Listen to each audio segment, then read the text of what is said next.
Ah, what's wrong, Sarah? You've hardly touched your Adrian Rich. Oh, Victoria. Don't get me wrong, I'm loving this theoretical feminist literature, but I'm starting to feel down in the dumps. Why's that? Well, it seems like everything's going on everywhere but here. All of these cool social movements are happening in cities, and we're just out in the sticks. I just wish we were someplace with complex and rich feminist history. But you are! I'm the ghost of Stockton Feminist Past, and I'm here to tell you about some amazing things about Stockton's feminist history. The History of feminism at Stockton? That's right! Specifically, Stockton's feminist student-run publications, Spirit of 48 and Heracane. Now, guys, what is it we say about independent student-run publications? That they're being steadily and maliciously dissolved or co-opted by oppressive college administration, looking to preserve their institution's meticulously fabricated public image at the cost of authentic student expression, which in turn reflects higher education's ever-growing tendency to prioritize corporate profit over the quality of education. No! Well, yes, we do say that. And that's true. But what else do we say about these student-led publications? Victoria? That they provide a platform for the authentic student voice, the one thing that the modern corporatized university cannot commodify, and that therefore to write and speak out as a unified force is among the greatest acts of resistance against a society that would rather see a silence. That's the ticket. These early Stockton publications are emblematic of the student body's radical feminist spirit. They provided a space for women to work together as a collective to empower one another while combating sexist power structures. Oh, wow. Let's get into it.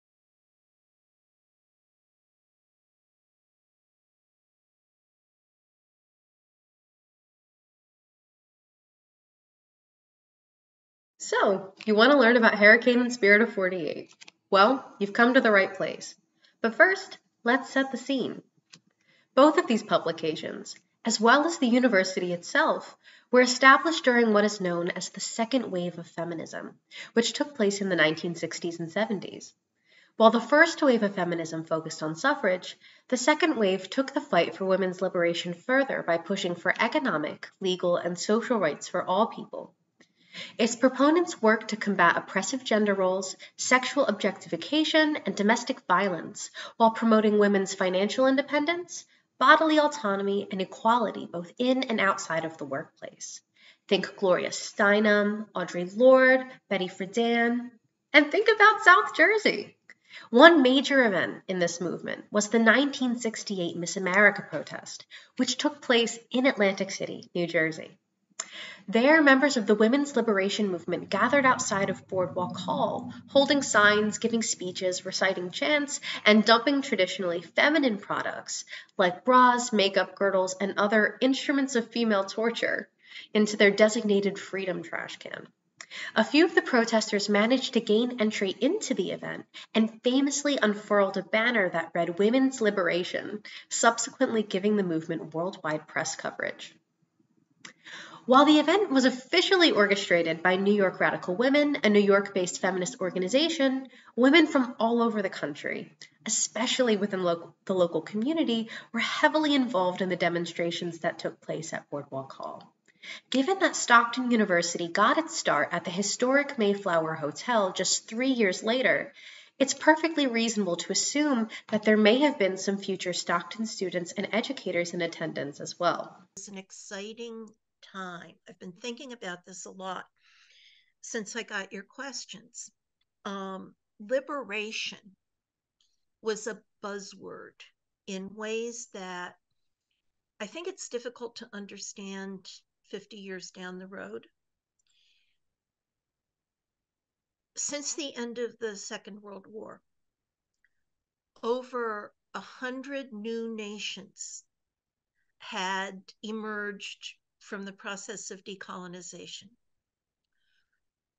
Liberation and revolution resonated as words generally. And doing things differently was the bedrock of the culture. And if you know anything about Stockton's history, Stockton was founded to do things differently. Now, most of the things didn't really work out as well as people hoped. And today, I think the university is much more conventional, but in those days, it was not. And that fit with the overarching culture. And for about 6 years, women's liberation had been in the air. So being at Stockton was in itself a change. Change was in the air. For many women, this was an incredibly exciting time, especially for women in academia, where women's studies programs were beginning to pop up. Colleges and universities were also great sources of community building, which made them ideal spots for intellectual discussion and collective action, which is a key facet of each of the three main waves of feminism. During the second wave, feminist theorists like Audre Lorde championed the idea of interdependence and collaboration among women as a way of rejecting patriarchy, a stark difference from the isolating girl boss rhetoric that many of us mistake for feminism today. Women had the option of mattering, and it was a time of trying to uncover the hidden history of women. Pache Sheila Robotham, okay, who was one of the first to speak of women as hidden from history. There was so much that we didn't know, and there was so much that we wanted to know, and not just know, but share. And that was part of a much broader feminist movement. It is really difficult in the 21st century to convey what a tectonic change it was to feel that you mattered. You weren't a second-class citizen. You had a place in history. But what did this collective feminist action look like at Stockton? Well, it looked like Spirit of 48 and Heracane. Named in honor of the 1848 Women's Rights Convention in Seneca Falls, New York, the Spirit of 48 newsletter was founded by the Stockton State College Women's Union in the spring of 1973. Similar to how the Seneca Falls Convention set a precedent for future feminist gatherings, Spirit of 48 acted as an intellectual platform for women to gather and discuss the social issues they faced, while simultaneously celebrating the spirit of solidarity and friendship in struggle. This newsletter serves as a time capsule for the experiences of women at Stockton in the university's early years of operation, giving readers a glimpse into gender-related issues at the university, academic and social topics that Stockton feminists took interest in, and grassroots activism that was going on right here in South Jersey. It featured written pieces on birth control, healthcare, leadership, workplace discrimination, lesbian feminism, Black feminism, and so much more. We see social critiques of Miss America, an advertisement for a Women of the Sticks feminist jam session, announcements of women's conferences, lesbian bibliographies, and my personal favorite, reports of lesbian seagulls. Anyone reading through these issues can see the rising passion for activist publication that was going on at the time, which both Spirit of 48 and Heracane artfully encapsulate. What I can tell you is that there was an explosion in women getting together to publish things. When I was digging through my mini archive, what's left, okay? Collectives of women were publishing things like Amazon Quarterly and Sinister Wisdom. And there was the newspaper out of Washington, D.C., Off Our Backs. If you had a group of women with something to say, you wanted to get it out there. I honestly cannot remember whose idea either of these were, but what I can tell you is that once the idea was put on the table at a women's union meeting, we all jumped on it. Okay? We didn't know the first thing about this. I'm not even sure if anybody in the Women's Union had, like you, worked on a newspaper in school or elsewhere. So we just did it, and we made it up as we went along because we wanted to be part of this. We had absolutely no help from anybody other than the money that we argued for and proposed and generally succeeded in getting from the activities board. I know that I was part of arguing before the activities board. Usually we went not just one person, but two or three. And in those days, there weren't a lot of student activities. So there was money that would go unused. And once we started to twig to that, we asked for it, and we generally got it. So that was a source of support. But I think Moira Ferguson was the faculty advisor in name only. And while she was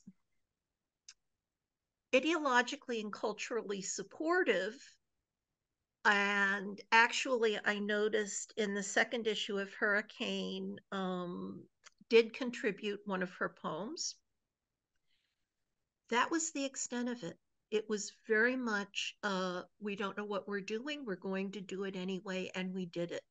If you ever get the chance to handle the remaining physical copies of Spirit of 48 in Stockton University's special collections, you can feel the excitement of the era, the eagerness to write and be heard jumping off of the page. These were students who cared deeply about their local community and the feminist movement and created something extraordinary in the process. We were excited, we were all excited by this project, whether it was Spirit or Heracane. And when you're a student and you're excited about something, you want to be part of it. I had written for myself all my life, but never thought about publishing anything anywhere. So having a place where one's voice could be recognized, heard, at least metaphorically, on the printed page, it was exciting.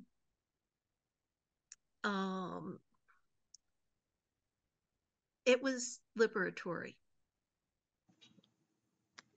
Similar to Stockpot Literary Magazine, Stockton University's current student-led literary magazine, Heracane was a student-operated poetry, art, and photography journal that made its debut in 1975. And you may be wondering, Liz, what sets Heracane apart from any other literary magazines? And I'll answer your question with a question. How many college literary magazines do you know that are completely written, compiled, edited, printed, and distributed solely by women? This was huge. Okay, printing process and distribution. I had completely forgotten that we were absolutely determined, in addition to the heated discussions over capital letters being representative patriarchal hierarchy, we had a number of very spirited discussions about wanting the issues of Heracane to be printed by a woman's press. And I was not involved in that part of it. And I don't remember who found Mother Jones Press in Northampton. I do remember that there was interest in Diana Press down in Baltimore, which was one of the first all-women's presses.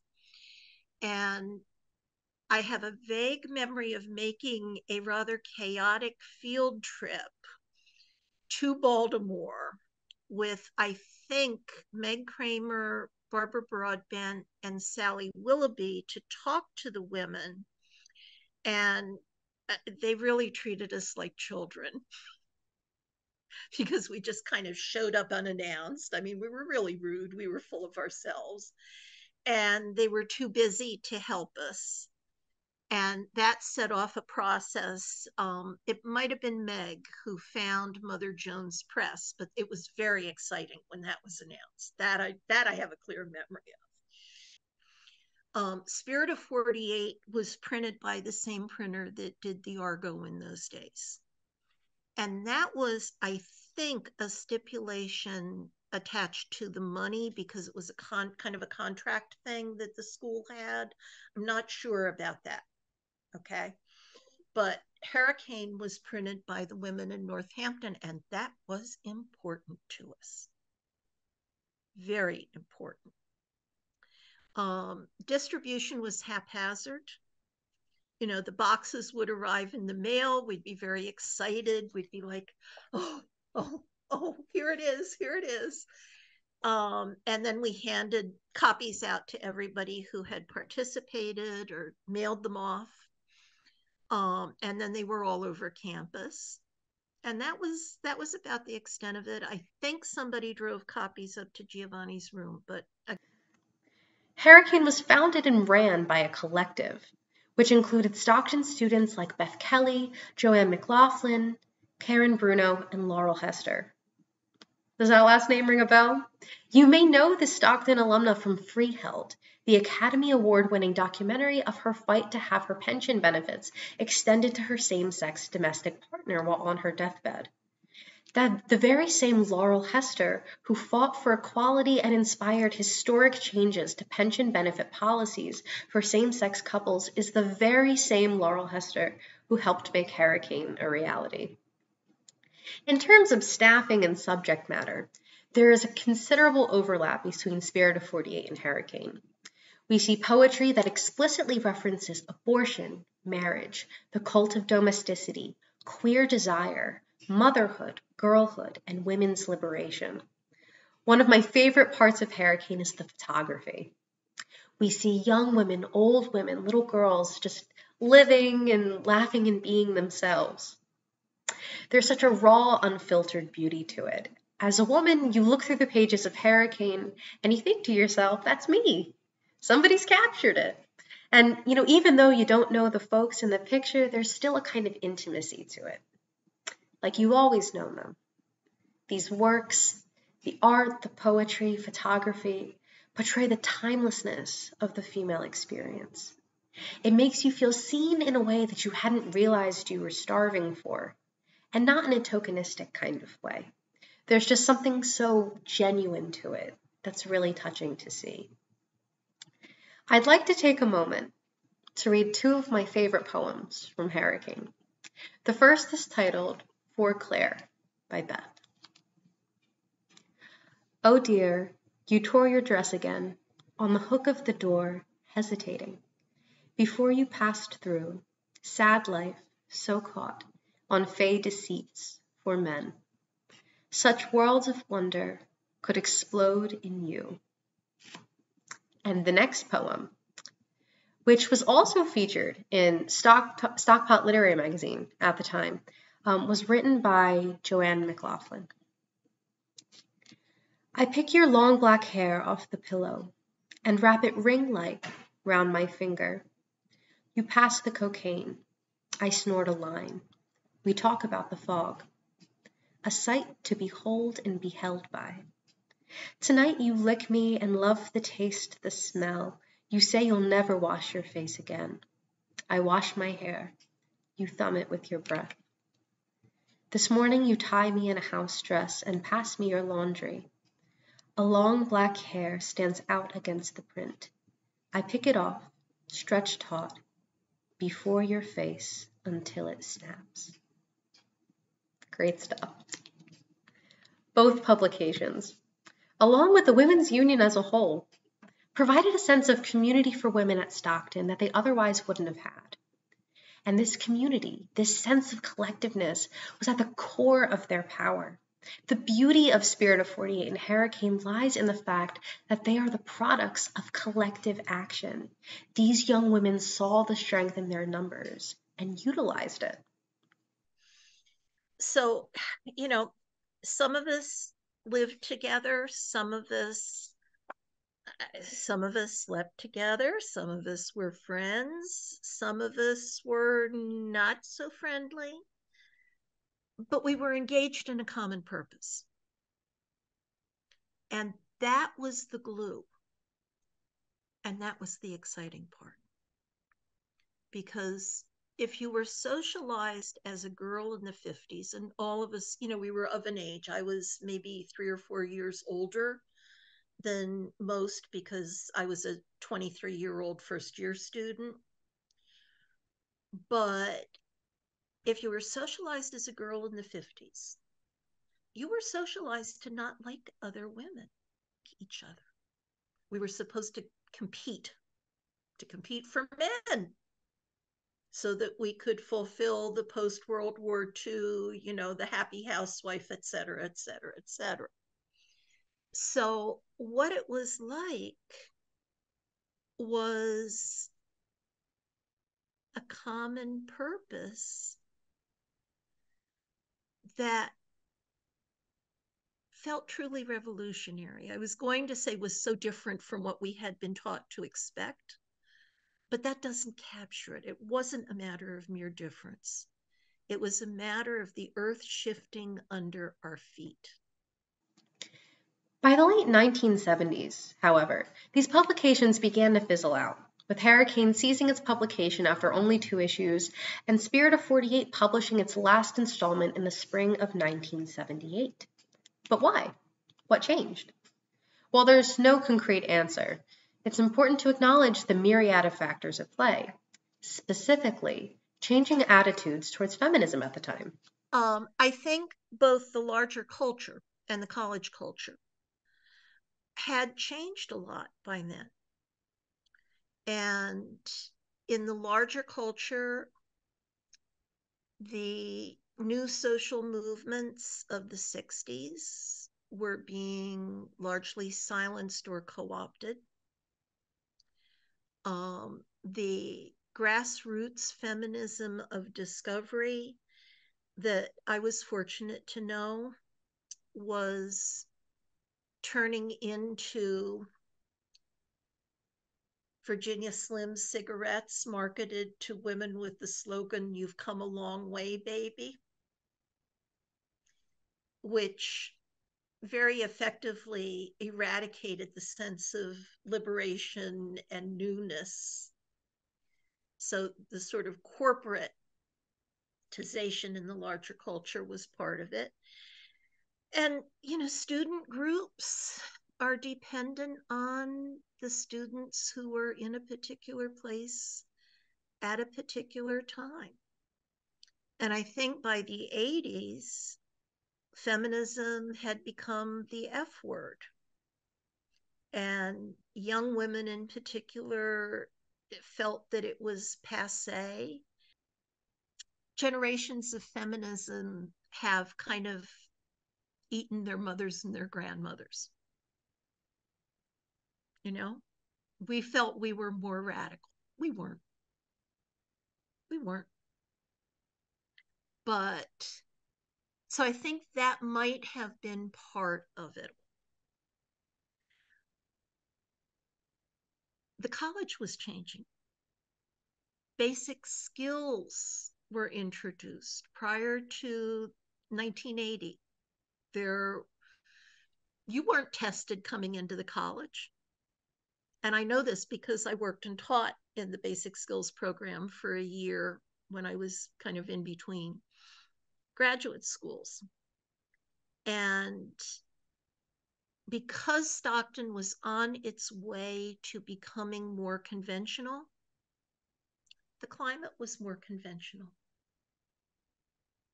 And I don't think students saw the need to create change in exactly the same way. But regardless of their relatively brief run, the impact that these publications had on the women of Stockton and the indomitable spirit of liberation that they embody should be remembered and celebrated as the groundbreaking works of collective activism that they are. These young women didn't just sit around waiting for someone to tell them what to do or give them permission. They saw a world in need of change, and they took active steps to change it. Beth Kelly, Joanne McLaughlin, Laurel Hester, and the rest of the Women's Union, they saw the power that their words had and used them to further the liberation of all women. I've realized that very few of us stop to take time to reflect on things that we have done in our lives, especially if you're an activist. I think our generation of Stockton women and Stockton students in general has done a lot to create change. And that's a good thing. And while the culture has changed dramatically since 1973, we're constantly reminded that complacency can be fatal when it comes to women's rights. I think we would all do well to learn from Spirit of 48 and Heracane and channel that same revolutionary fire into speaking out and enacting positive change.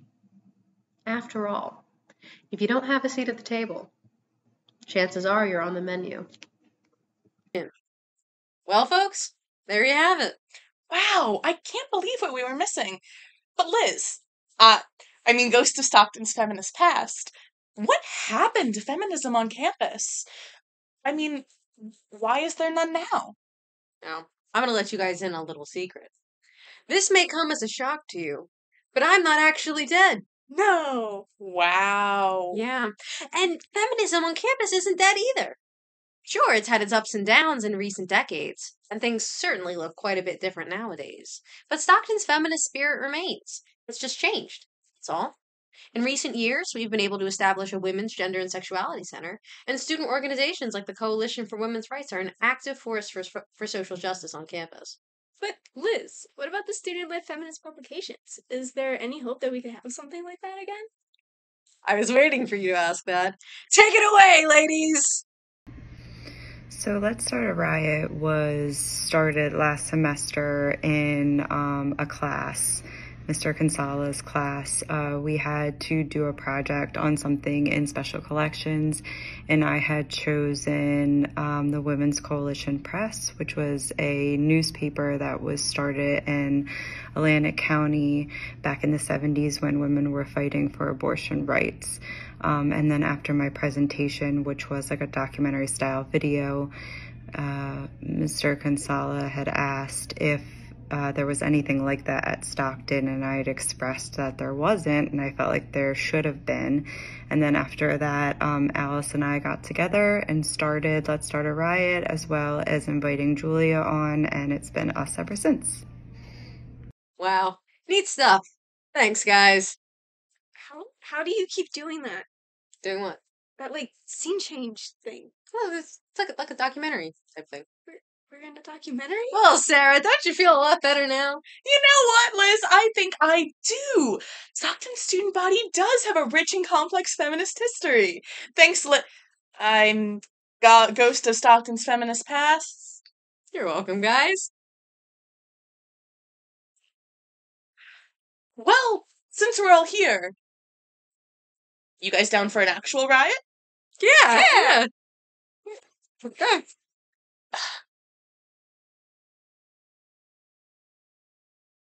Very cool. Okay.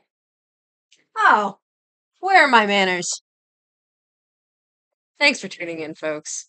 Remember, the feminist resistance doesn't die unless we let it. Ladies, get out there. Write, sing, dance, speak. Do whatever you can to get involved and be heard. History's watching.